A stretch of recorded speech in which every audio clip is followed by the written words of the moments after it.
Been a couple of difficult times here lately, but one of the difficult things was the last 2 seasons we had a hurricane. We had a lot of rain days. It just got to be so overwhelming that, to be honest, I came so close to losing this whole place.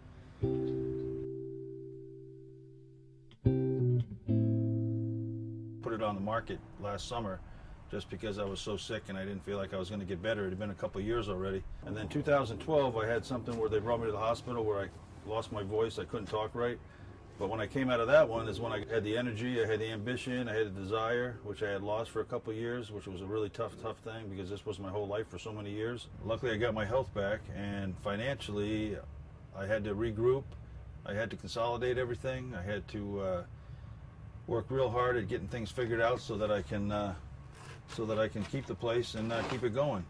I just want to make it good for the community. You know, this is a small community here. They've always backed me. They've always been good for the farm. If it wasn't for the local people here, I probably wouldn't have never been able to have this business here. Right here is like an oasis for the community. They bring the kids down here to visit the animals. They get to see cows. They get to see pigs. They get to see chickens. They get to walk around the field, roll around the field. I'm known as Farmer Pete to all the little kids, so it's a cool thing for me. I mean, you can bury me and put on my headstone, "Here lies Farmer Pete." It's all right with me. It's a good thing. I can remember back when I was 5 years old, going to New York City with my dad and my mom to visit my grandparents, and there was a guy that used to have a produce shop on the corner, and he used to wheel around the boxes of produce and sell the produce out of the stand right in New York City. And I remember saying to my dad, "Hey, I want to do that when I get older." And he said, "Hey, you can do whatever you want." This farm right here was actually a granted piece of land back in colonial days, back in the 1600s from the King of England.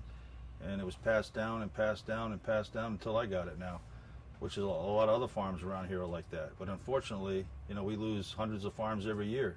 To end up with a farm like this is like a miracle. A lot of times I feel like the luckiest person in the world because I've been doing this for 20 years now.